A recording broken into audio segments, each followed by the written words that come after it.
Hi, this is illustrator and author Carolyn Fisher with the video replay of the 2023 Make Your Picture Book Party, where I was joined by 21 writers and illustrators across the time zones from Calgary to Alabama to Montreal to Spain to Dublin and more.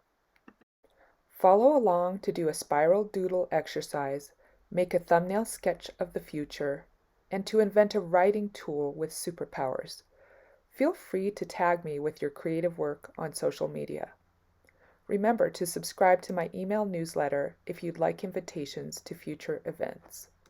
Whether you're a newbie or a pro, a writer, or an illustrator or both, if you'd like to dig into children's books this year, check out my Picture Books 101 class, which launches on January 25th. With 30 years in the biz, a stack of award-winning books, and thousands of illustrations under my belt, I'm happy to answer your pressing questions in our Picture Books 101 Facebook community. And if I don't know the answer, odds are that somebody else will, since we share a wealth of experience among the writers, illustrators, poets, painters, teachers, librarians, gardeners, cooks, archaeologists, and more who comprise our community. Get a new perspective on picture books from the lessons. Get inspired by my interviews with writers and editors. Get energy to keep going in 3 live Zoom meetups. And work at your own pace through the material for the next year. Learn more on my website. So let's get started with the Make Your Picture Book Party. See you in the studio. So hi, everybody who just joined us. We're a little bit early, so we're going to wait a couple minutes and see who else shows up. So I'm Carolyn Fisher, and if you are on a device where you can see your annotate tool, I'd like you to sign your name and on the map and put an arrow to where you live and maybe do some little doodles. And if you cannot find your annotate tools, you can just type your name and where you're from in the chat. And maybe you can start off with that, Christina, so people see what to do. So just type your name and where you live in the chat and say whether you're a writer or an illustrator or both. That would be great. Christina is a Calgary writer. I have secret info on her because she is my partner in crime for this workshop. Hey, Jill. Good to hear from you. Jill sent me a note. I think, Jill, you were staying someplace that didn't have very good internet. So I'd like to picture you in a cabin or something really rustic and fun. Yeah. And CJ, you emailed me too. You say that you're from Dublin and you're a writer. So that's great. If you can find your equipment, you can draw a little arrow in the direction of Dublin. Maybe I'll draw an arrow right now. I'm sorry that the map is so North American centric, but I only had limited room. So, hey, Marta, you're living in Barcelona. Wow, time zone. That's so great. I'm so glad to see you here. If you guys can find your pencil, the pencil often has a little circle and then a little pencil inside, and then just draw that and then write things and just go ahead and doodle on the map. Yeah, Keitha from Calgary drawing. So awesome. And Marlene, welcome, Marlene. It's good to see you here. Thank you. Yeah, good to see you. Okay, so I'm going to put some stars and stuff where I think Calgary is, and I'll probably get it totally wrong. I think it's around here somewhere. And you guys can correct me if I'm really wrong. I was going to make that Edmonton, but that's way too far north. Oh, well, I'm just going to in here. Okay, right. Great Bear Lake. Let's move that south. Okay. Alabama and Jennifer. Jennifer, I could not locate Alabama on the map. I think it's down by the Gulf somewhere. So let's put a big star right here for Alabama. Okay. And yeah, good to see you guys. So I'm not sure, I can't see that anybody else is drawing yet, but if you can find your drawing equipment, I would love for you to doodle because we have had lots and lots of fun doodling. during these workshops before. So I'll just say again that I'm Carolyn Fisher, and I'm a writer and illustrator of books for kids. And this is the Make Your Picture Book party. And I started making this party a couple of years ago, just to connect at the beginning of the new year, because it's pretty, it's a pretty quiet business when you're an illustrator or a writer. You spend a lot of time chained to your desk and drawing and writing. And it can be a little bit lonely and it can be a little bit isolated, especially in the last few years. And so I wanted to make an event for people to connect and come together and get our creative juices kind of going for the projects that we're going to be doing this year.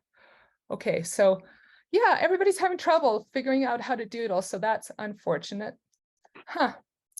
Jill, you're saying that you see the pen icon. Well, you might see my pen icon. That's very, very, it's a little confusing because there are a lot of pen icons around. All right, well, if it's not going to work, we won't spend too much time on that. But I guess what I want you to do is say where you are and what your name is, and give me an order of something to draw on the map here. So I guess I'm going to draw a whale. Oh, I want to make the whale go the other way because it's swimming to Barcelona. So here's the whale. And you guys, I want to know what I should be drawing here. It's kind of a sad looking whale. That's okay. Yeah, because one of the things that we'll be talking about is the way that your work starts out rough. Black bear, let's do a black bear. Okay, so here's a bear.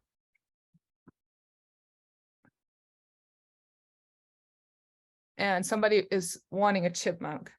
Okay, so here's a little chipmunk. They have stripes. This is my first draft, so it's going to be super messy. All right. Cindy from Connecticut. Hi, Cindy. Good to see you. Any animals, deer, rabbit, fish. Oh, let's do some more fish. Heron. Okay. But I want some other people to be drawing with me, so I feel kind of sad that people have not been able to find their drawing tools yet. But so Barbara, you're suggesting some mountains for Vancouver. Let's do some mountains here. We can put all the Rocky Mountains in here. Draw an alien. Okay, Marta. Let's do a big one-eyed alien. It's living in Greenland. I think it's going to have tentacles. A cow for Rhode Island. Is Rhode Island known for cows? I did not know that. Okay, so here's the alien, and Rhode Island is somewhere in the east.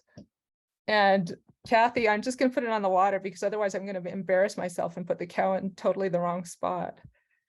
So what kind of cow is it, Kathy? Is it a Simmental or a, I don't know, an Angus? I grew up on a farm. Or maybe I'll make it a dairy cow. All right.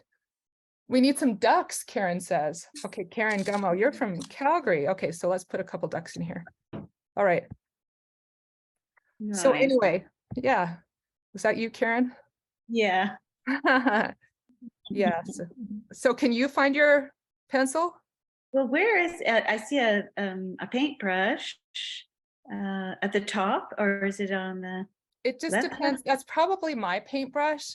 And so if you move your cursor around, or if you move your finger around, you can often find an annotate tool. Or if you click on the three buttons that say more or view options, then you can often bring up an annotate tool. But I'm sorry to say, we don't seem to be having big success with that today. So it's too bad. And I'm just going to draw one more thing and then make sure that did I get to everybody here? Let's see. So I think we have 20 people here, and yeah, it's so good to see you. So my name is Carolyn Fisher, like I said, and I know some of you, and some of you are new to me, and it's really fun to be able to get together and connect and do some creative games and get our creative juices flowing. at this beginning of 2023. So I think that what we'll do is I'm just going to move on to my next slide here. Yeah, and like I said, my name is Carolyn Fisher, and I'm an illustrator and writer of books for kids. And some of the books I've made have looked like this, or have looked like this, or have looked like these. And so I've done a bunch of books, and I've been working as an illustrator and a writer for many years. Yeah, and a wonderful artist. oh, thank you, Karen. Yeah, and so these are some of my books, and we're at the Make Your Picture Book party today. And so let's take a look at that. And I just put this workshop together because it's an isolating business, and we've definitely had some challenging years. And I think it's really fun to get together at the beginning of the year and connect with artists and writers and talk a little bit about what we intend to do during 2023 to bring our voices to the page and to the paper. So this is the Make Your Picture Book party, and we'll probably chit chat and do some exercises and games for about 40-45 minutes today. We'll see how long it goes. And if you have to leave, that's totally fine. We're recording, and we'll post the recording and make it available later. And so just say goodbye in the chat, and that will be fine. So this is the Make Your Picture Book party. And the other reason that I'm putting on this Make Your Picture Book party is that I have to give a little plug for my online class, which is Picture Books 101. So this is a class that I run from my home in Calgary. And a few years ago, I had been doing lots of teaching of illustration classes, but I also write. And I was thinking about picture books, because a picture book is a hybrid medium with words and pictures that you make for kids. Usually has about 500 words, and the pictures say what pictures say best, and the words say what the words say best. So when you're working in picture books, if you're a writer, you need to be cognizant of leaving scope for the illustrations to tell what they should tell. And if you're an illustrator, you have to get used to working in a sequential way with a whole narrative arc that goes over the 32 pages of a picture book. And so as far as technical information goes, you might want to know that most picture books, standard picture books that are published with a publisher, are about 32 pages. And one of the tricks that you need to learn as someone who is working in this medium is how to spread your story, how to spread your words over the 32 pages of a picture book. And if you're an illustrator, you need to figure out how to put a series of multiple illustrations together and have the plot move the narrative arc forward in pictures. That is also a skill that you develop as you're working in picture books. And so a few years ago, I had been teaching, and I thought to myself, I would like to put a class together where the writers work alongside the illustrators. Just because I feel like even though we're working in different mediums, words or pictures, the way that we come up with our ideas and we refine them and make them better is pretty similar. And so I put this class together, and let's see if we can see the next slide here. Yeah, and it was so much fun to get writers and illustrators doing their work together for picture books. So the Picture Books 101 class is a self-directed class. You do the work at your own pace. There are 8 lessons, and the lessons are accessed anytime you want, and you do the work anytime you want. And we have a membership in a private group, and there's a critique window open for you to submit your work for 4 months in 2023 and 4 months in 2024. And for that critique, I will offer detailed feedback on a project of your choice. So it could be words, or it could be pictures, or it could be a pitch package, or it could be anything that you choose. It could be a portfolio, could be anything that you choose. And I will offer a detailed critique during that critique window time. Yeah, so that's the Picture Books 101 class. All right. So anyway, we'll be talking about picture books. And I bet all of you have a stack of notebooks. I'm a big proponent of having a stack of notebooks and sketchbooks, and I'd love to work in my sketchbook. And the beautiful thing about a sketchbook is that the sketchbook is where you go to play and where you go to make ideas that don't have to be anything, and where you grow your ideas into other things. And so I have stacks and stacks of sketchbooks, and it has been very helpful to me to get together with groups of people, critique groups, for example, and get their peer mentoring as I turn my messy sketchbook notebook scribbles into, sometimes I turn them into storyboards that might look like this, or I might turn them into another draft of a storyboard that look like this. And then sometimes I'll take those storyboards. And by the way, if you don't know, a storyboard is a little map of how your book will look, so you can figure where the words go and where the pictures go. And sometimes you take those storyboards and you make them into a book dummy, and a book dummy has pages that turn, because turning pages are the unit of measurement. You can introduce a pause and you can introduce pacing into your book with your page turns. So it's like a chapter end in a novel. Yeah, so you might make a storyboard, you might make a picture book dummy, and then eventually, hopefully, your books turn into books. So that's a little bit about making picture books. All right, so we're going to do a little game, a little warm up here. Need to make sure that I'm on the right layer here. Okay, so for this warm up, I would like you to take your a piece of paper, and it can be any piece of paper. So I have a yellow piece of paper here because I like to work on colored paper and I like to think in color. I feel like it helps me it helps me loosen up.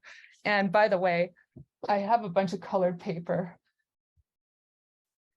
that I brought because I like to work on it, and colored file cards, and I like to use colored stickies. But if you don't have colored paper, just choose plain paper. That's totally fine. So I would like you to put your paper sort of horizontal, or hot dog, as some of the kids say. And I would like you to get a pen or pencil, or a colored pencil would be fine. Whatever implement you want to use is fine. Okay, and then I would like you to divide the page into thirds. That's your first step.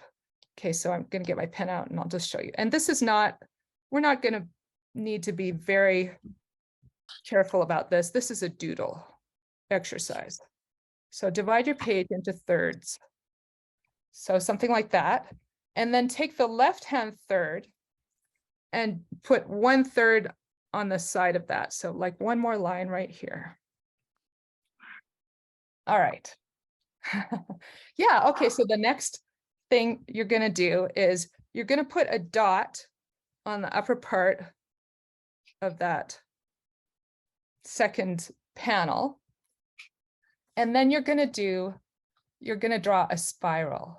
And Linda Barry, who's a genius comics artist and teacher, she does this. And so I thought we would try this today. So actually, I should say that when you're a writer and an illustrator, I think it's really important to do a lot of creative exercises so that you are comfortable coming up with ideas and putting them down on paper, and so that you're not too inhibited, because sometimes a piece of paper can be kind of scary and you don't actually feel too keen, or you're reluctant to put the first mark on because what if it doesn't turn out right? Okay, so we're going to do a spiral, as Linda Barry suggests, and she likes to make a meditation out of this. And so what we're going to do is we're going to start drawing, and we're going to make a little spiral, little circle, and we're going to relax while we're doing this. And we're going to keep on spiraling. We're going to draw some more, and we're going to put the lines kind of close together, and it doesn't matter if it's imperfect, not at all. This is just a warm up. So we're just going to do a little warm up spiral. And mine used to be a circle, but it's a little bit squarish on one side, and that's totally fine. So keep on doing that for about 20 Carolyn, more seconds. Yeah. did you see that? My daughter sent me, it's an image of someone making a mural of swirls on snow, you know, by Oh, yeah. walking. Oh, Yeah, you should send that to me. I think I might have seen it. It's like an Ah. hours long. yeah. Yeah. Okay. So do your spiral up to the edge of those two lines, and then that will be enough for that spiral. Okay. And don't worry at all if it's not perfect. All right. And just let it be what it is. Okay. So for our next step, we are going to do a half circle. And maybe I'm going to make a straight line across, kind of a little bit more than halfway down. So it looks like that. And then I'm going to make it into a half circle, more or less. Doesn't matter if it's not perfect. So that's what it looks like right there. And then I'm going to start doing a half circle spiral in here. And I'm going to work my way from the outside to the inside this time. All right, so here it is. Yeah, so just do it as a meditation and do it slowly and relax while you do it. And it doesn't matter at all if it's imperfect. And then when you kind of get to where it's hard to do it anymore, maybe you'll put a dot on this end too. Why not? All right. And then is everybody done? Let's see. Put your hand up if you're done, I guess. All right. So next, we're going to draw an L over here in the most right-hand panel. So here's an L. And then we're going to put a line right down the middle of the L. And then we're going to put 3 teardrop shapes right there. So here's a teardrop, or maybe it's a feather shape. Mm. Oh yes, it's a feather shape. Okay. All right, so we've got those. And then I'm going to tell you that I have a secret plan here. And my secret plan is that we're going to do a spiral doodle, which we have done several spirals already. And then we're going to make it into a bird. And so I'm gonna, yeah, so I'm making it into a bird, and you can just add whatever feet you want here, and then whatever beak you want. And then I'm going to tell you, so I'm making my bird into a firebird because last year was kind of a rough year. Yeah. So I'm going to just add a little bit of fire here, and you could, or you don't have to, no pressure at all. Maybe I'll write down what this is so we understand. But the firebird, the phoenix, it catches fire and then it rises from the ashes. Okay, so this is a spiral doodle. And it's got a little bit of extra stuff on it too. It's not just a spiral. Okay, and then I put 3 feathers on the tail. And here's what I want to do. This is a firebird for 2023. So I want to spend about 3 minutes writing down, scribbling down, it can be very messy, projects that I have in my brain that I would like to work on, children's book projects that I would like to work on. And so, for example, I know that, there's a story. I made a cover illustration for this story, but then I never wrote the text. So I need to write that down.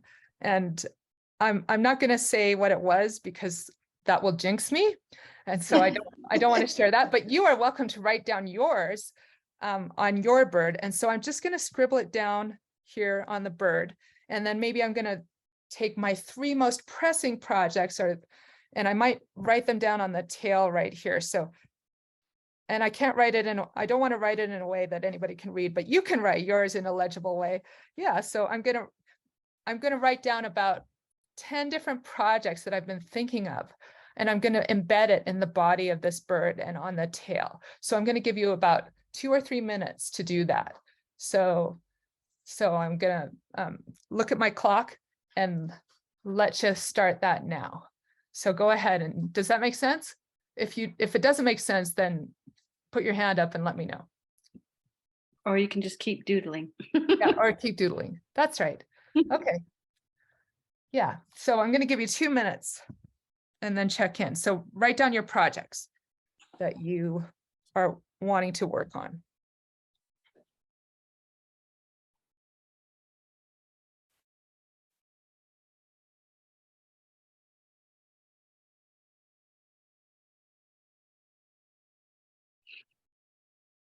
I'm going to mute myself for 1.5 minutes while I do this, by the way.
All right. So have you guys got a pretty good list going? Put your hand up if you do. I can see a couple of you. All right. So great. Okay, so we're just kind of brainstorming here, and we're brainstorming in a visual way, which is my preferred way, I guess. I feel like the visual representations help me clarify my thoughts for sure. But everybody's different, and so you may have a different way of aiding your thinking when you're trying to plan out what it is that you're trying to do. Okay, so I want you to keep in mind, keep this paper close at hand. Oh, did anyone want to share it? Oh, Cindy, you have a question, so you can unmute and ask your question. I think you need to unmute, Cindy. I think I did that by accident. No question right now. Thank you. Oh, okay. All right. Yeah. Well, anyway, yeah, so keep this in mind. Did anyone want to share theirs? And if you did, maybe you should put your hand up. And Christina will call on you maybe, because Christina, I can't see everybody. So you'll have to unmute Christina to call on people. So Kathy, why don't you go ahead? You've got your hand up. So you have to unmute, Hi. turn your video on, or Okay, you can just tell us there we too. go. I'm with my mom, actually. She's Kathy. I'm Laura. Hi, Laura. Oh, here's my bird. Oh, cool. Awesome. I wrote my ideas kind of like all over. Awesome. This is what I like to see. You have a million ideas, and it is kind of great. Thank you. It's great when we have, it's great to list all those ideas because you can see, actually, I have been thinking of things. Actually, my brain is full of a lot of different ideas. So I'm love to see that. All right. Did anyone else want to share? Barbara? Yeah. You want me to tell what I wrote, or? Well, if it's secret, then don't tell. But if there's stuff you can say without jinxing it, sure. The Marvin the Christmas Eve Mouse, Woohoo. the power of a hug, my deaf white cat Elliot's adventures, Oh. and I have a cold. Good one. I like that. I especially, my favorite titles are I Have a Cold and oh shoot, I forgot it already, but I really liked The Power of a Hug. The Power of a Hug. And my love of lemon tarts. I'd like to illustrate that one. I've already written the story. Excellent. That's but great. It's really kind of just a story. Yeah, that's but all right. I need to fix it up, and I'm not the best drawer either. So yeah, well, anyway, we'll have a question about that in the Q&A. If you're wanting to work in conventional publishing and you're a writer, you don't have to be the illustrator. You just write your manuscript. But we'll talk about that in a little bit. Thank you, Barbara, for sharing with us. thank you. This is really cool. I never thought to do this. Awesome. I think Karen has her hand up. Karen Gummo, yeah? Yeah, sure. Let's see. So yeah, the first one that I'm determined to do, but I keep stalling, is Hey Coyote. And I've already done the storyboard, but you know, it's quite detailed and I need to simplify, I need to play with it. And so, but it's a story that I've told for many years because I'm a storyteller and I developed it with children. And so it's fun to tell, but I know that when I write it down, I think it's too long. It's interesting moving it from one medium to a different medium because you, Karen, I've known you for a long time and you are a storyteller. And so performing your story in the medium of storytelling is quite different from making it work in the medium of a children's picture book. Yeah, but it is fun to develop it orally. It's and try it out on people before you write it down. Then it's quite Totally. Yeah, but and then I am doing another thing. It's a performance and it's a feud between two ambitious Calgary writers from the 1920s. And it's good. It's called, and it's sort of all about what's in between our memory. So maybe I should, in order to prepare the story for telling, it's good to put it in visual form and then I can hold on to it much better in my memory. Oh yeah. Cool. So that's when, but I thought, yeah, maybe put it in comic book form or doodle it maybe. And then the last things are just like brainstorming this and that. Awesome. That's great. I like your bird. Yeah, I love that. It's just, you're right that I'm stalled by my my standards, and I don't like what I do all the time, so it's good to doodle. Ha.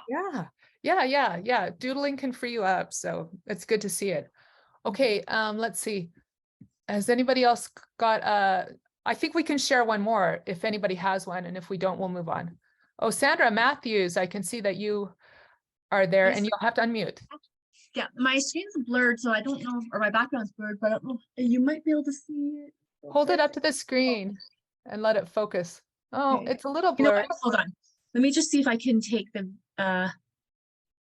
background off. There we go. Well, there's the Awesome. bird. Yeah. I just splashed some color while people were talking. But my main goal is I have some projects that need revision now. Uh-huh.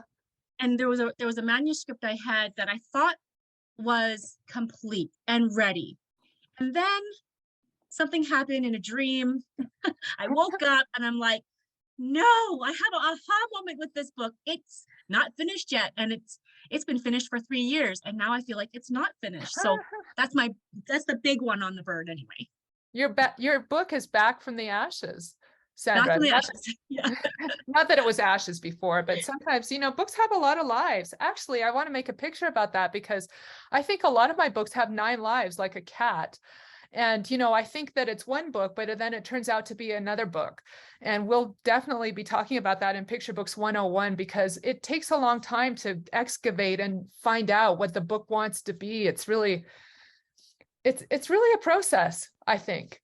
So good for you. Thank you for sharing. And I liked the long neck on your bird. That was quite excellent. And it's another space for you to write down a project. So that's really good too. Cool. Okay, so we're going to move on to the next piece of this. Don't worry, it will all feed back into this narrative arc. Okay, and we're going to talk a little bit about thumbnail sketches. But before we do that, I'm just going to tell you quickly, I think I said this before. Oh, let's try to make that a little bit different. Let me see. Let's fix that. Okay, I just want to tell you that I can't see myself, so let me see if I can find myself on here so that I can see what I'm holding up. We can see it.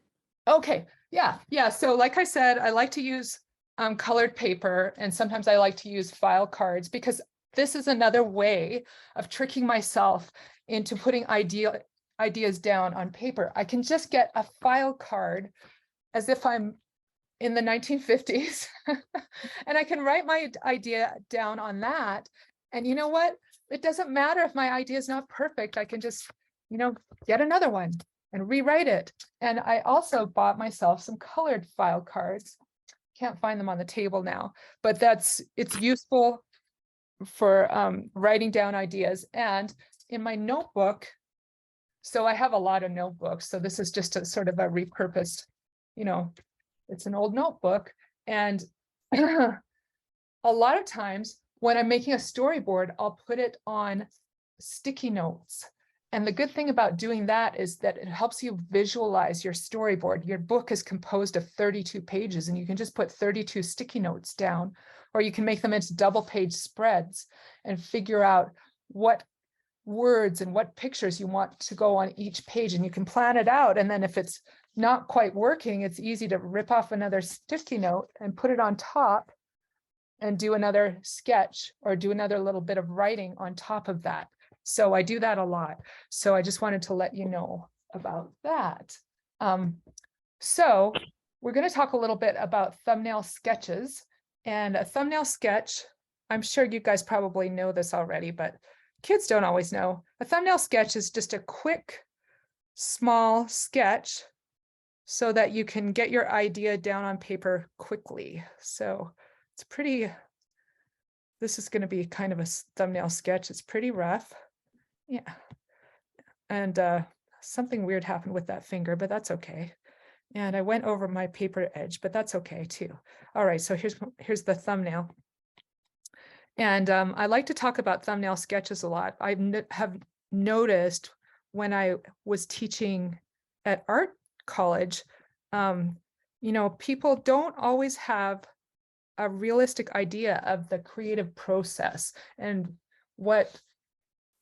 you can do creativity in many different ways, but one way that has worked for me for my whole career is to start small and rough, and then do drafts on top, right on top, or, you know, be willing to make a mess.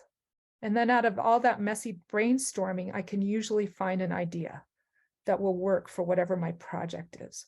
And so often when I'm doing drafts, okay, so I'm drawing right now, but I also do this when I'm writing, because maybe I'll come up with you know, an idea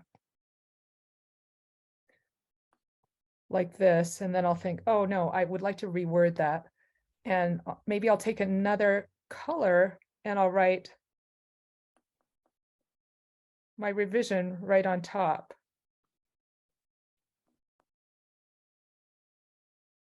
Anyway, so the point is that if you can get into the habit of doing thumbnail sketches when you're an illustrator, and thumbnail sketches if you're a writer, that can be something that is very helpful when you are putting your ideas together. So let's see. All right, so that's a thumbnail sketch. So now what we're going to do is we're going to refer back to our picture of the bird. So over here, and then we're going to choose one idea from all those ideas that you put down in your picture of the bird. Or you might choose 3 ideas. I'm not quite sure. I think you're going to choose one idea. And then we'll go back to this page. So maybe you have a new page for this, and maybe you're using some stickies. So let me see if I can find my, yeah, there we go. Okay, so then what I want you to do is I want you to remember what your thumbnail, or remember what one of your ideas is from the bird. And let's say that my idea, I'm sort of using a code for this, but I'm going to call it werewolf. Okay, because I have an idea that involves that, but I'm using a secret code so that I don't jinx myself with it by saying too much. But anyway, I would like to develop this idea. So I'm going to write down 3 ways that I'm going to develop this idea or develop this project. And your project might be a story idea, but it also might be you want to put a pitch package together for this or that, you know, story. And because I'm illustrating, I'm going to choose to draw 3 little thumbnails right here. But if you're a writer and you're not really loving the idea of putting a picture right here, you can just write. And what I want you to do is think of 3 ways that you can work on this project in this January. So I'll give you a minute and think of 3 ways that you'll work on this project. Okay. And I'm just going to give you a minute to do that.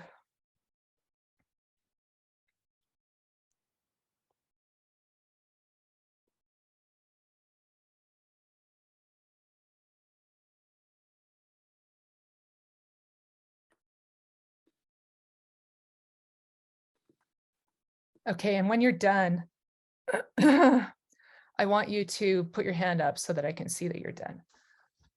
Or so that Christina can see that you're done.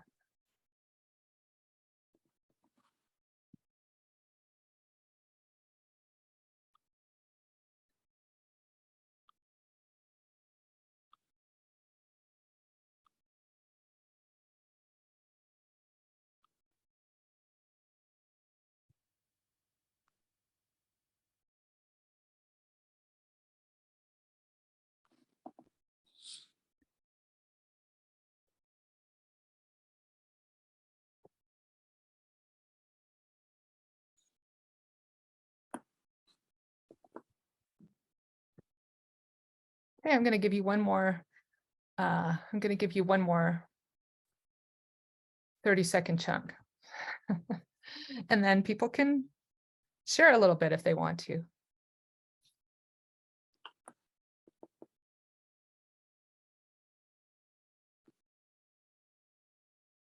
All right.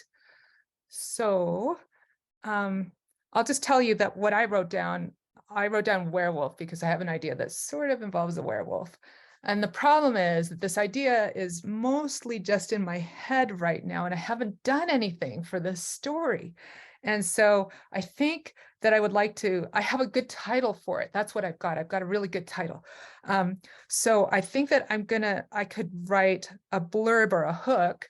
And if you join my Picture Books 101 class, we'll talk about how picture books usually have a little blurb on their front flap copy, and that's the little summary of the book that's supposed to cause people to read it and go, wow, this sounds like the best story I've ever heard. I can't wait to plunk down my money for this book.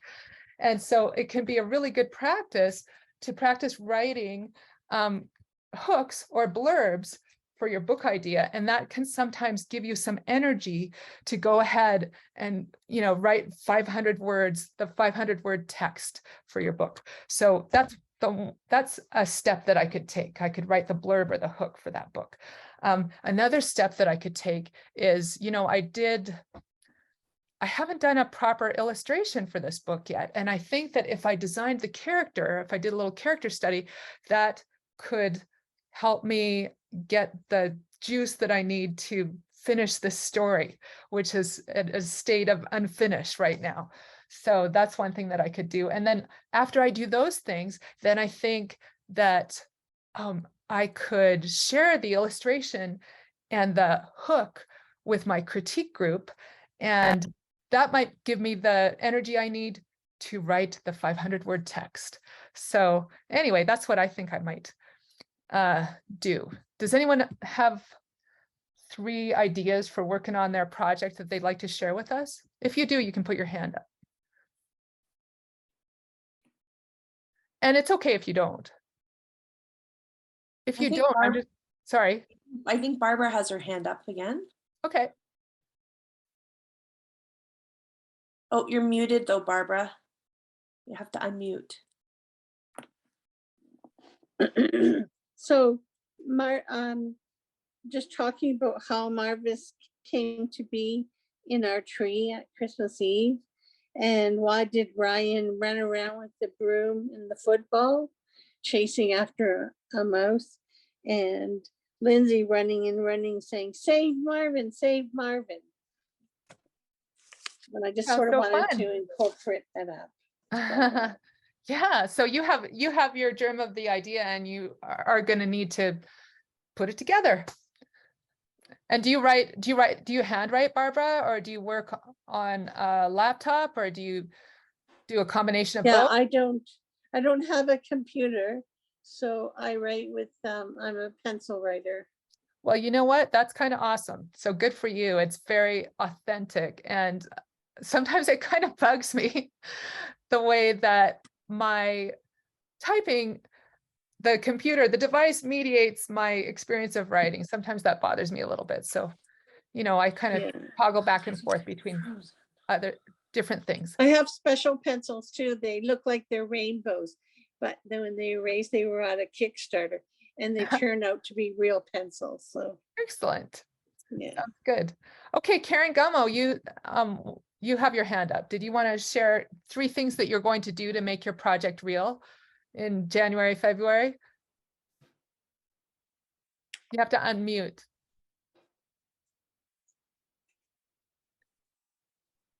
I forgot to lower my hand, but Oh, okay. We'll have to put you on the spot.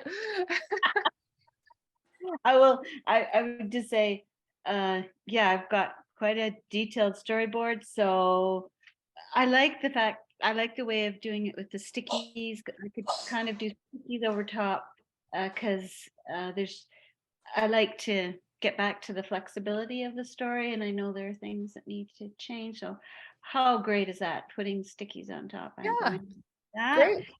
And yeah, and write the blurb. I like that. Cool. All right. Well, I look forward to it. All right. Did I miss anybody? Okay, I think we're going to move on then.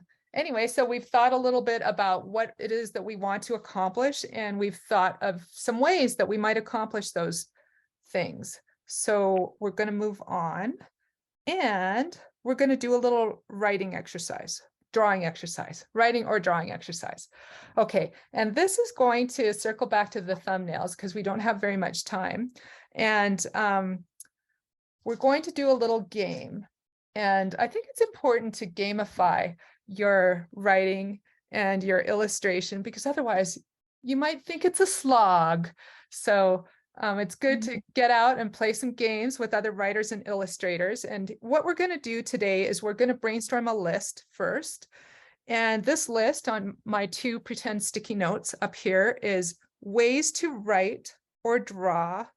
That is conventional ways. Hang on a sec. Whoops. Let's get on the right layer. Okay, ways to write or draw, conventional, and then ways to write or draw. I said ridiculous, but what I really meant was fantasy. Let's see, or fantastic. So, or imaginary, maybe would be a better word. But ridiculous is fine too. We can think of some ridiculous ones. Okay, so we're going to spend about 1 or 2 minutes thinking of ways to write or draw, and you're going to type it in the chat. So what are ways of writing or drawing, like tools that you would use? How would you communicate a message? So type it in the chat, and let's get some conventional ways like pens, pencil, paintbrush. And then let's get some unconventional ways of writing or drawing.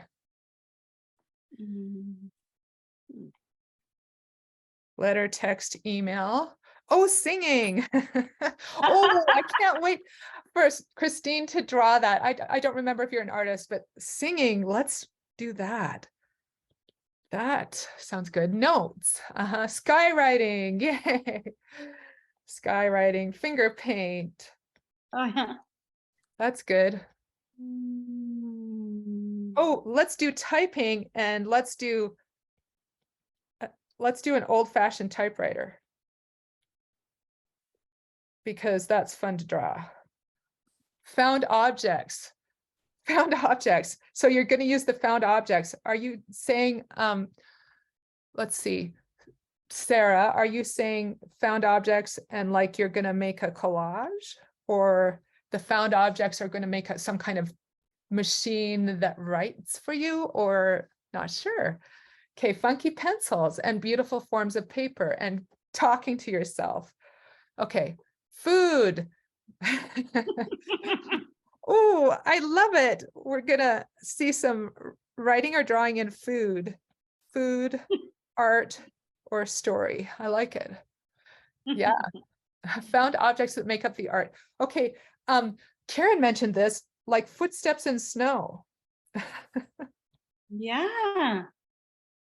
And then also I was thinking about what would it be like if you wrote your story, like if you were canoeing and you had a paddle that was in the water, and what if you wrote your story in the water with your magical paddle? So, or it could be a stick or something. Okay, so fingers in sand. Oh, alphabet soup letters.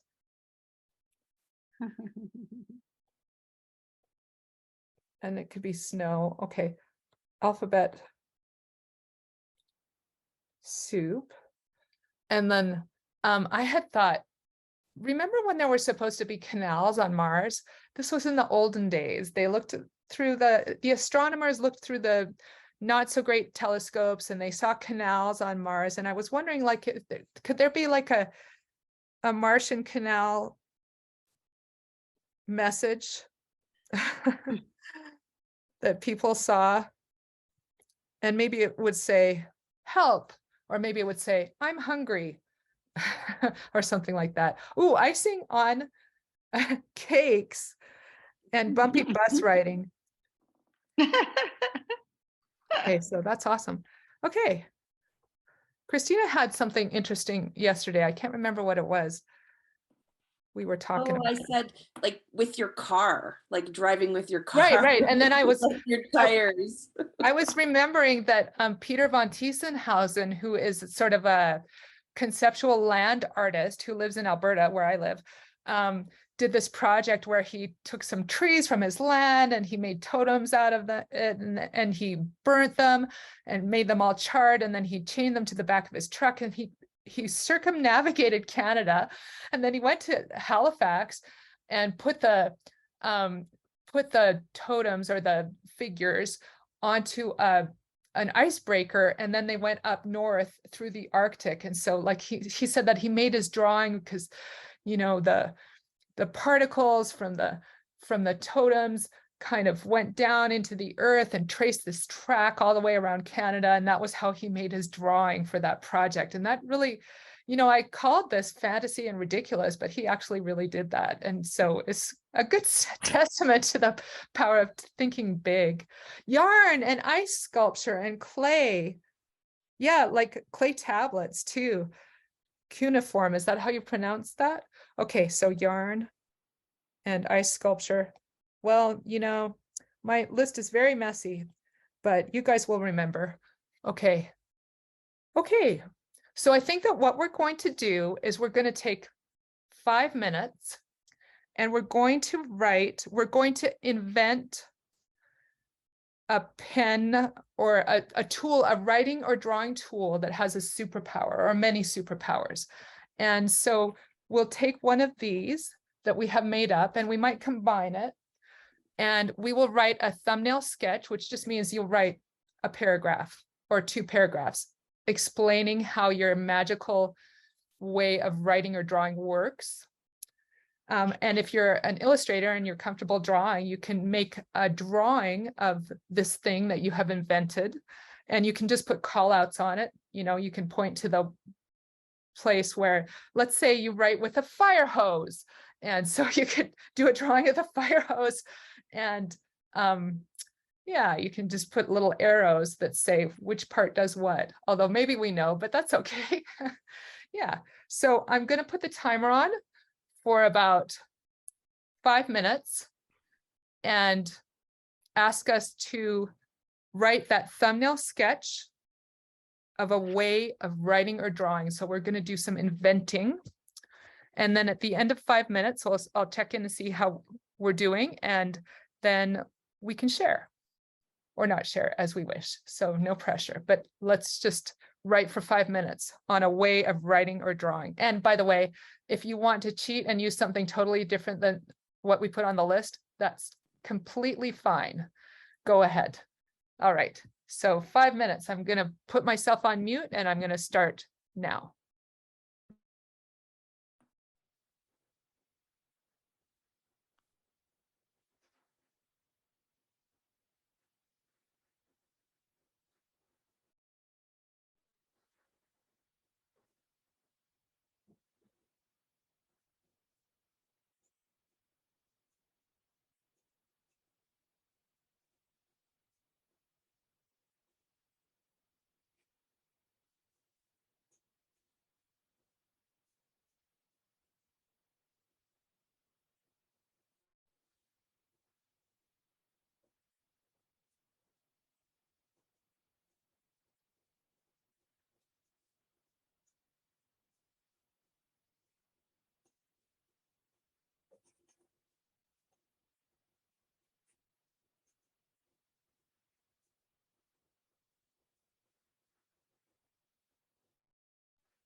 How are you guys doing?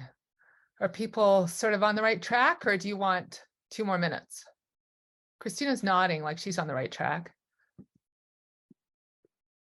Okay, okay, I see some thumbs up. So, okay, so let's just share a little bit. So I'll start, and we'll have time to share a few of them if anybody wants to, probably. So this is, just a quick brainstorm, and I didn't have this idea 10 minutes ago, but now I have it. I thought that I would invent a story paddle.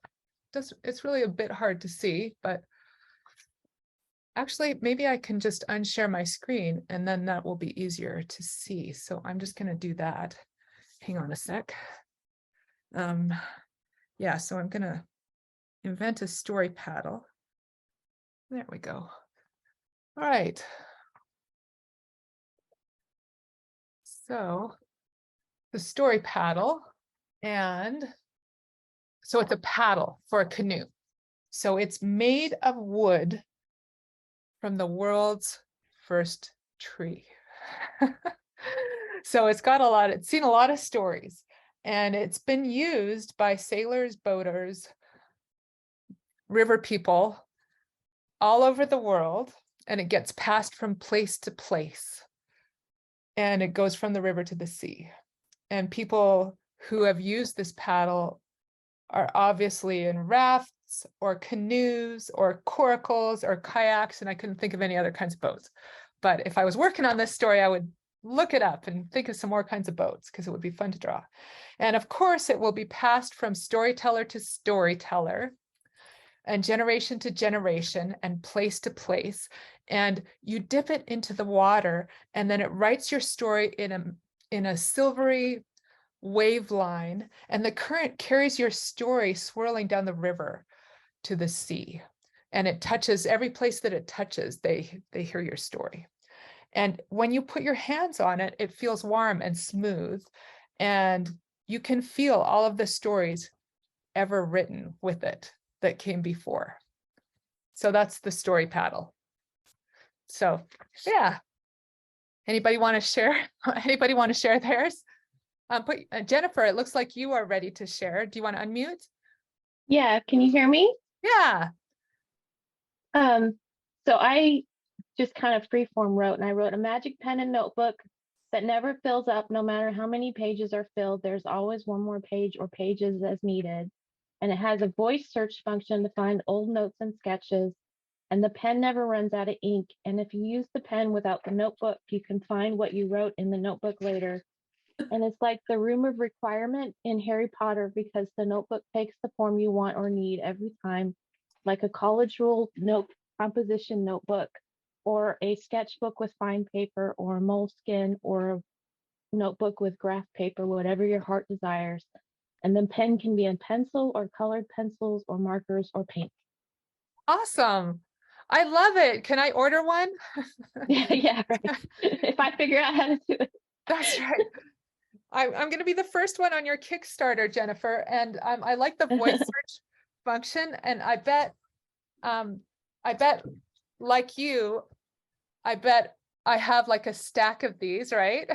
Yeah. Sometimes I forget what I put in there. So that voice search function, yeah, we all have these, right? We have stacks and stacks of them. And sometimes you go through your notebook and you're like, oh yeah, I liked that story. I should have done something with that. That's really wonderful. Thank you, Jennifer. Thank you. Yeah. Did anybody else want to share theirs? Okay, Christine. I went rogue and just came up with something inspired by the Muse meditation headband that my husband has. Sure.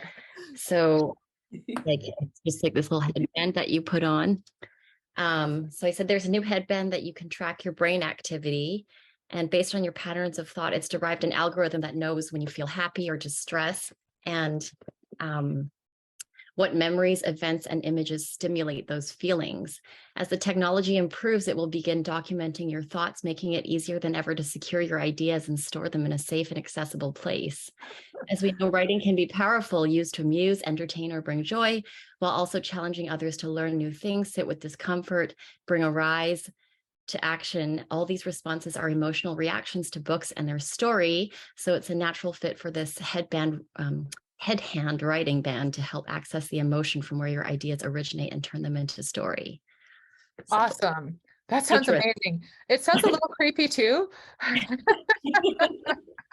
Or it sounds like something that is going to happen one of these days. And we'll talk about AI in a few minutes, maybe, or maybe not.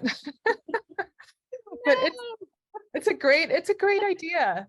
So thank you for sharing that with us. I would, I definitely need to use it some days because sometimes it's very difficult to access your own thoughts, it seems. Thank you, Christine. All right, is there anybody else who wanted to share? Oh, Kathy, would you like to share? You're going to have to unmute. Oh, I'm sorry. You said your name was different.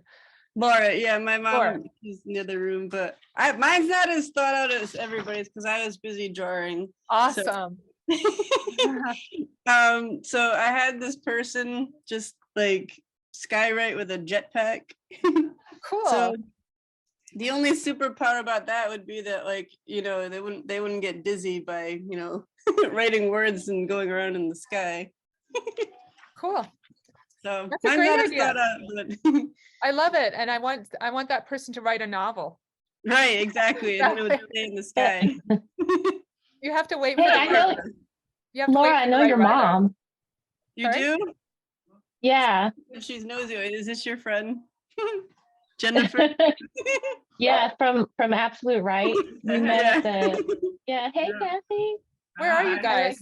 I'm in Alabama. Oh, cool. We know each other from a writing forum. Nice. That's great. Cool. Yeah. Okay. Well, thanks for sharing, Laura. That's awesome. And I can't wait to see the novel that appears in the sky one day. There's an image, there's a powerful image there. So that's really cool. All right. So I think what we're going to do is we're going to, that is our last writing game, and we've gone over time just a little bit, but we're just going to have Q&A for a couple minutes, and then wrap things up.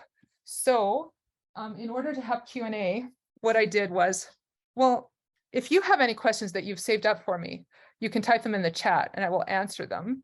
But I'm going to answer 3 questions about Picture Books 101, and then I'm going to answer 2 questions about illustrating and writing in general.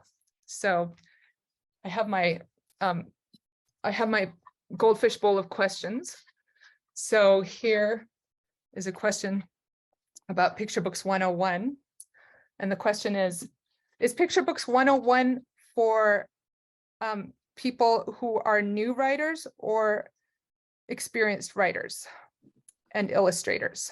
And the answer is that Picture Books 101 is available for people who are newbies, but also for people who are very experienced, and people who have done multiple books, have taken the class and benefited from all the inspiration that we get when we brainstorm and work together. So, that's been a really good experience. I've been so happy about it. And then another question is Picture Books 101 geared towards illustration or writing?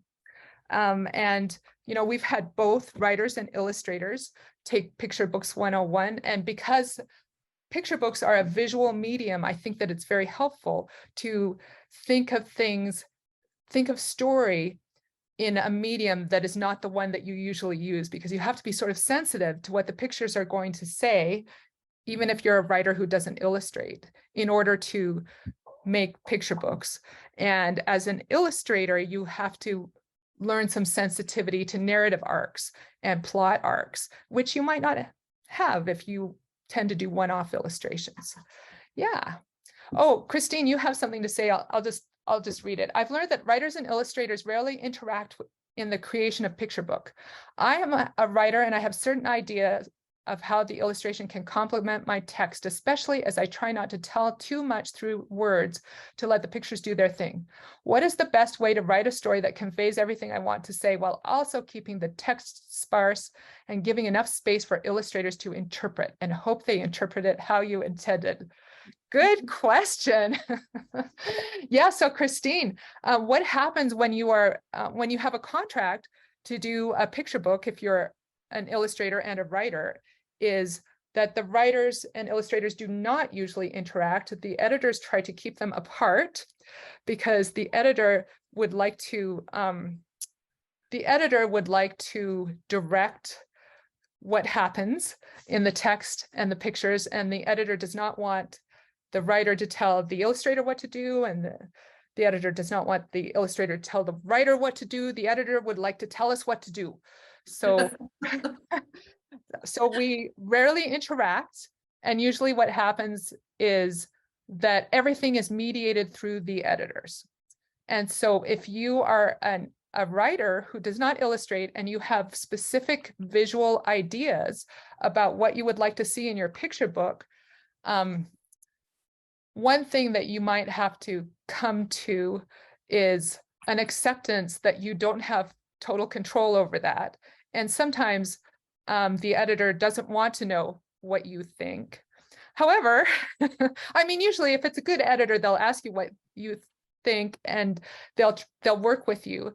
But you don't have the ultimate, you're not the final decider as the illustrator or writer in that triangle. You know, it's you, it's the illustrator and the writer and the editor is sort of at the top of the food chain there. And so that is something that you might have to accept. If you feel like you have a specific vision, or if there are pages where there is something visual that you have to indicate, you can indicate it with illustration notes. And so that is possible to do, but usually the publishers do not care for it if the writer has specific things like says that do not pertain to the story. So like if you have something that directly pertains to the action that's in the illustration but is not in the text, you would put an illustration note. But the editors don't love it if the writer is saying, well, the character has to have red curly hair and freckles or whatever. They usually as a writer, you have to let go of that a little bit. And if it's hard for you, you know, you can look at other ways of getting your story into the world. You could self-publish, and, you know, if you're the one who commissions an illustrator, you can likely boss the illustrator around. So let's see. What is the best? You asked a big question. And you also said that you try not to tell too much through words, and that is fantastic and amazing because that's a hard craft to perfect as a writer. You know, if you're a novel writer, you can write a lot of description, but when you're writing picture books, you do not need to write the sky is blue and the grass is green, because that is the part of the story that will be in the illustrations. And so you need to go through your text really carefully and take out all the stuff that's said better in a different medium. Okay, and you wanted to know, what is the best way to write a story that conveys everything I want to say while also keeping the text sparse and giving enough space for illustrators to interpret and hope they interpret it how you intended? Yeah, so you are hoping. So what happens is if you get lucky enough to land a contract, you are hoping that the illustrator and the editor will interpret it how you intended. You can add an illustration note or two if there is a detail that needs to be in the illustration that is not in the text. But other than that, you're placing your trust in other people because you have that triangle of people that are making that picture book. And, you know, it takes all of you, and you hope. It is true. You hope that they will do what you intended, and sometimes they don't. And sometimes it turns out better than you could even have imagined. I know this has happened many times. You know, with me as an illustrator, when I'm illustrating people's words, the writers write things that I could never have thought of. And I'm so grateful for the opportunity to illustrate their words. And the writers tell me that my illustrations show their work, or they bring a level to the story that they also never imagined. And so I think that that's one of the gifts of doing a picture book, that two people are working together and they're making something together that is bigger than what they could have envisioned in the first place. So yeah. All right. So, oh, Kathy's saying, would it be better to self-publish then? Well, if you do not want to, first of all, the road to publishing is tough and competitive. and will probably take some years. And so, you know, if that's what you want to do, then that's what you should do. And if you're impatient, or if you want to do something in your book that is not going to be beloved by potential editors, then yeah, self-publish. There's a lot of amazing and fun ways to self-publish. And you know, people do the most wonderful projects and books in self-publishing, and it's a lot faster. It costs money though. And then you may end up with a garage full of books. So, you know, you do need to think about your economics in this case, but it's certainly one option that you can do. Yeah. All right. So I think we're about done, unless anybody has any other questions. So what we're going to do is, I guess everybody's just going to type in the chat goodbye, or maybe you're just going to wave your hand as you go. But it's so fun to meet you here today. So thank you for joining me. I will save the recording and post it and share it probably tomorrow, I think. And you know how to connect with me. If you have questions about Picture Books 101, feel free to get in touch. And I hope that you have an amazing time working on your stories and your pictures going forward in 2023. So thank you so much for meeting me here. Take care. Farewell.